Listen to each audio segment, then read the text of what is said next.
Welcome back.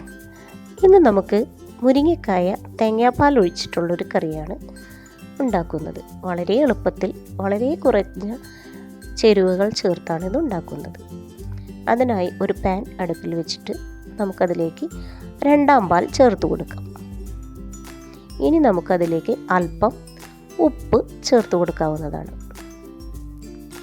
ഉപ്പ് ചേർത്ത് കൊടുത്തതിന് ശേഷം നമുക്കിനി ഇതിലേക്ക് ഒരു 1/4 ടീസ്പൂൺ മഞ്ഞൾപ്പൊടിയാണ് ചേർത്ത് കൊടുക്കുന്നത്. മഞ്ഞൾപ്പൊടിയും ചേർത്ത് കൊടുത്തതിന് ശേഷം നമുക്കിതിലേക്ക് ഒരു 1/2 ടേബിൾ സ്പൂൺ മുളക് പൊടി ചേർത്ത് കൊടുക്കുന്നു. വേറെ ഒരു മസാലകളും ഇതിലേക്ക് ചേർക്കുന്നില്ല. എരിവ് നമ്മുടെ അനുസരിച്ച് ചേർത്ത് കൊടുക്കാം. ഇനി നമുക്ക് ഈ കൂട്ടിലേക്ക് നമ്മൾ തയ്യാറാക്കി വെച്ചിരിക്കുന്ന മുരിങ്ങക്കായ ചേർത്ത് കൊടുക്കാം. ഇപ്പോൾ രണ്ടാം പാലിൽ കിടന്ന് മുരിങ്ങക്കായ എല്ലാം വെന്തു തുടങ്ങുന്നുണ്ട്.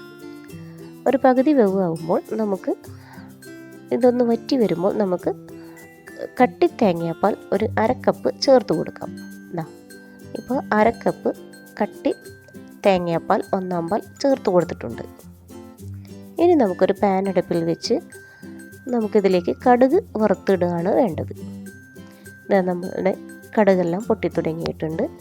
ഇനി നമുക്കിവയെ നമ്മൾ തയ്യാറാക്കി വെച്ചിരിക്കുന്ന മുരിങ്ങക്കായയുടെ കൂട്ടിലേക്ക് ചേർത്ത് കൊടുക്കാവുന്നതാണ്. ഇനി നമുക്ക് ഇവയെ ഒന്ന് ഇളക്കി കൊടുക്കാം. അല്ലാതെ ഇളക്കി കൊടുക്കേണ്ട, മുരിങ്ങക്കായ ഉടഞ്ഞു പോകും. ഒന്ന് ഇളക്കി കൊടുത്തതിന് ശേഷം നമുക്ക് തീ ഓഫ് ചെയ്യാവുന്നതാണ്. ഇനി ഇവയെല്ലാം ഒന്ന് ചട്ടയിൽ തന്നെ ഇരുന്ന് ഒന്ന് ഡ്രൈ ആയി വരും. ഈ തേങ്ങാപ്പാലെല്ലാം മുരിങ്ങക്കായയിലേക്ക് നന്നായി പിടിക്കുകയും ചെയ്യും. ഇതുപോലിരിക്കും. എല്ലാവരും ഒന്ന് ചെയ്തു നോക്കുക.